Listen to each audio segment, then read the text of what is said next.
મીડિયાના સપોર્ટ મિત્રો દ્વારા શકીલભાઈનું પણ સન્માન કરીશું. ભાઈ બે શબ્દ પણ કહેશે. મિત્રો, જીવન માટે જરૂરી છે પાણી, હવા અને ભોજન, અને આ વસ્તુ વગર માણસ જીવી શકે નહીં.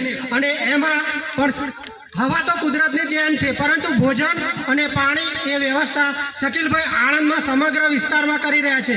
અને મિત્રો, શકીલભાઈના પરિચયની વાત કરું તો છેલ્લા 3 વર્ષથી શકીલભાઈ આ પ્રોગ્રામ ઉજવી રહ્યા છે. અને એમાં શકીલભાઈનો એક સોશિયલ વર્કર છે અને હું પણ એક સામાજિક કાર્યકર છું. અને મને ફારૂકભાઈ મારફતે શકીલભાઈનો પરિચય થયો હતો. અને શરૂઆતમાં મને શકીલભાઈ વિશે અસમજ હતી, પરંતુ મેં પછી એમના કાર્ય વિશે જાણ્યું તો મને બહુ આનંદ થયો. અને પછી શકીલભાઈ પ્રત્યે લાગણી વધી અને લગાવ પણ વધ્યો. અને મિત્રો, શક્ય હોય તો અમે અમારો બનતી મદદ શકીલભાઈને કરીએ છીએ. અને આપ સૌને પણ વિનંતી છે કે શકીલભાઈને મદદ કરો. મિત્રો, આણંદ રેલવે સ્ટેશનમાં શકીલભાઈ છેલ્લા 3 વર્ષથી જમાડી રહ્યા છે. માત્ર ભૂખ્યાને ભોજન પૂરું પાડે છે એવું નથી, પરંતુ આ ઉપરાંત શકીલભાઈની ઘણી બધી પ્રવૃત્તિ છે.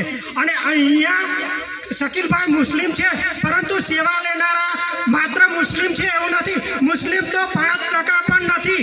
અને જે લોકો મને એવું કહે છે કે ભાઈ તું મિયા સાથે મિત્રતા કેમ રાખ, તો આવા માણસો જો મારા ભાઈબંધો હોય તો મને ગૌરવ છે કે હું મિયા સાથે મુસ્લિમ સાથે મિત્રતા રાખું છું. મિત્રો, છેલ્લા 3 વર્ષથી શકીલભાઈ જે કામગીરી કરી રહ્યા છે એમાં છે કામગીરીની વાત કરું તો બિનવારસી લાશ, તો આણંદમાં બિનવારસી કોઈ પણ જગ્યાએ લાશ મળે તો એનો નિકાલ કરવાની એક જ વ્યક્તિ કામ કરે છે, અને એ છે શકીલ મલેક. શકીલ મલેક કોઈ ધર્મ જોતા નથી. અને હા, એ વાત છે 100% કે જે પણ લાશ મળે, જે પણ બોડી મળે, એનું અંતિમ ક્રિયા કરતા પહેલા શકીલભાઈ એનો ધર્મ જોવે છે. અને જો એનો ધર્મ શકીલભાઈને માલુમ પડે તો શકીલભાઈ એના ધર્મ મુજબ અંતિમ ક્રિયા કરે છે. અને જો એના ધર્મ વિશે જાણ ના થાય તો શકીલભાઈ હિન્દુ રિવાજ મુજબ એની અંતિમ ક્રિયા કરે છે. એનો મને ગૌરવ છે કે શકીલભાઈ મુસ્લિમ છે, પરંતુ હિન્દુઓને માન આપે છે.